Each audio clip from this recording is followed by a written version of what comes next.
Régis Fassia, deuxième vice-président du Conseil national du patronat du Bénin, PDG du groupe Top Chrono, promoteur de Top Food et promoteur de Transportéo.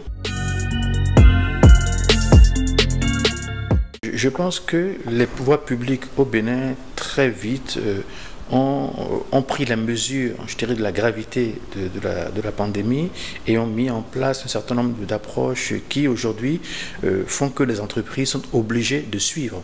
Le port de masque au sein de l'entreprise devenu absolument obligatoire, c'est parce que nous avons respecté la distanciation sociale que je n'ai pas mis mon masque dans le cadre de cette interview par exemple. Et le télétravail, beaucoup d'entreprises ont mis en place le télétravail qui marche très très bien parce que nous avons un très bon débit d'Internet et tout ce qui touche la télécommunication s'améliore de plus en plus. Donc il y a tout un ensemble, je dirais, de facteurs de production qui facilitent, je dirais, l'activité même en télétravail. Et en dehors de ça, eh bien, les entreprises ont pris la mesure de la situation, ont envoyé beaucoup de personnes en congé, peut-être parfois anticipé.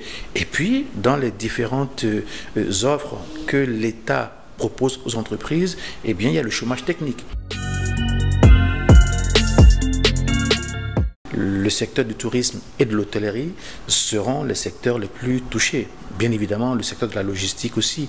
Lorsque je prends par exemple une activité comme le transport express, habituellement c'était un vol par jour. Aujourd'hui, c'est peut-être un vol par semaine, avec une réduction drastique du volume aussi bien en import qu'en export. Les BTP, c'est pareil. Donc je pense que la plupart des secteurs, y compris même le secteur agricole, ce qui veut dire que de façon objective, eh bien, la plupart de nos activités économiques auront forcément, je dirais, un impact négatif face à cette pandémie. Je prends un exemple très simple. Par exemple, moi j'ai un client qui est une agence de voyage. De toute évidence, elles ont fermé.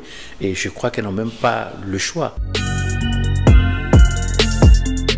Il faut des données statistiques qui tiennent compte d'un certain nombre, je dirais, d'indicateurs.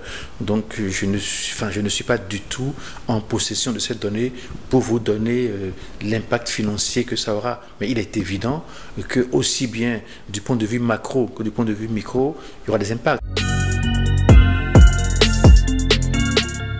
La première mesure, c'est une mesure d'atténuation. Et puis ensuite, il faut essayer de faire en sorte qu'on puisse véritablement accompagner les entreprises. On ne cessera jamais de dire aux banques que dans un contexte comme celui-là, qu'elles doivent faire preuve d'une très grande solidarité. Si pour cette circonstance, nous avons la possibilité de pouvoir bénéficier de garanties de la part, je dirais, de nos États, et bien naturellement, cette situation pourra être contenue beaucoup plus facilement. Et lorsque je vois la méthodologie absolument scientifique, absolument pertinente, je dirais, du Bénin, eh bien, ça m'a inspiré quelque chose. Ça m'a inspiré le fait que nous sommes en train de laisser à nos enfants, à la génération future, eh bien, un pays indépendant qui décide des choix stratégiques qui vont assurer son développement. Et ça, c'est la plus grande leçon, la plus belle leçon que moi, personnellement, je tire de cette pandémie.